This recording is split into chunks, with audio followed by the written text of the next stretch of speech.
Hello, मैं doctor Tariq, consultant sexologist. आज मैं डिस्कस करूंगा पेनिस का साइज, लिंग का साइज। हिंदी में लिंग कहते हैं, इंग्लिश में पेनिस और उर्दू में आज़ाए तनासुल। ये कितना होना चाहिए? 10 में से 6 पेशेंट मेरे पास आते हैं और वो अक्सर परेशान रहते हैं कि लिंग का साइज कितना होना चाहिए। तो जब वो मेरे पास आते हैं तो मैं सबसे पहले पूछता हूँ, आपको लगता है आपका लिंग छोटा है? जब वो मेरे पास आके कहते हैं तो मैं कहता हूँ, आपको कैसे पता? है ना, एक नॉर्मल हमें पता तो होना चाहिए कितना है, तभी तो हम डिसाइड करेंगे कि लिंग छोटा है या बड़ा है। खैर, छोटे पे डिस्कस हो रहा है यहाँ तो लिंक का साइज कितना होना चाहिए बहुत इंपॉर्टेंट है। पहली बात, लिंक का साइज जो है वो जब टाइट हो, इरेक्ट हो, तभी कितना है ये इंपॉर्टेंट है। जब वो नरम हो, फ्लैसिड हो, वो कितना इंपॉर्टेंट नहीं है, क्योंकि इरेक्ट पेनिस ही ज्यादातर सेक्स में यूज होता है। जब वो नरम और सॉफ्ट होता है उसका काम यूरिन करना होता है।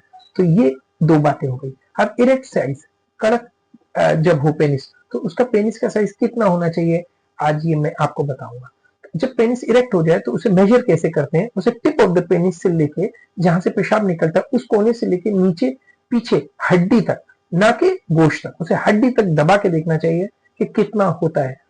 उसको मेजर किया जाता है और वो देखा जाता है। यहां से लेके अंदर हड्डी तक इस मेजरमेंट को किया जाता है, तो हमें पता चलता है कि पेनिस का कितना साइज होना चाहिए। अब ये है कि जब मेजर किया जाता है तो डॉक्टर करते हैं, तो अक्सर डॉक्टर के सामने इरेक्ट होना थोड़ा मुश्किल हो जाता है। दूसरा तरीका है कि स्ट्रेच्ड पेनाइल लेंथ। अगर वो इरेक्ट नहीं हो रहा है तो उसे स्ट्रेच्ड, एसपीएल, उसे हाथ से स्ट्रेच किया जाता है, जितना हो जाए, बहुत ज्यादा नहीं, जितने में आप कंफर्टेबल हो उतना स्ट्रेच कर दिया जाए, और फिर यहां से लेके हड्डी तक। जो लोग मोटे हैं उनका फैट जो है अंदर दबाया जाएगा, या अगर हेयर है तो उसे क्लीन किया जाए, शेव कर दिया जाए, और इस तरीके से मेजर किया जाता है पेनाइल लेंथ।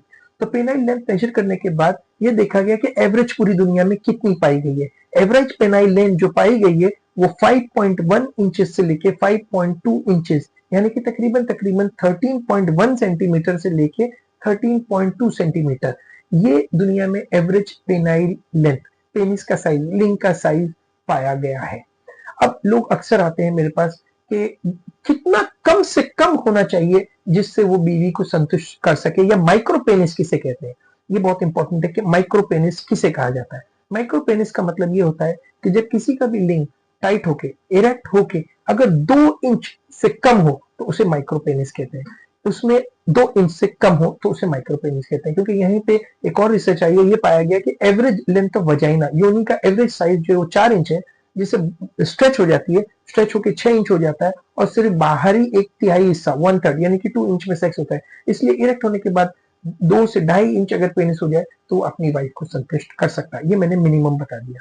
अब एक बहुत ही इंटरेस्टिंग स्टडी में बताने वाला हूँ कि दुनिया में सबसे बड़ा पेनिस किस कंट्री में पाया गया है, किस कंट्री के लोगों का होता है, पाया नहीं है। दूसरी स्टडी में हम ये देखेंगे कि दुनिया में सबसे बड़ा पेनिस किस कंट्री में पाया गया है। तो ये सबको पता है कि कॉन्गो में पाया गया है, लेकिन मैं आपको टॉप 4 कंट्रियों के नाम दे रहा हूँ। कॉन्गो, सूडान, इक्वाडोर और गाना। इनका एवरेज पेनिस साइज 7.1 इंचेस से लेके 6.9 इंचेस तक है।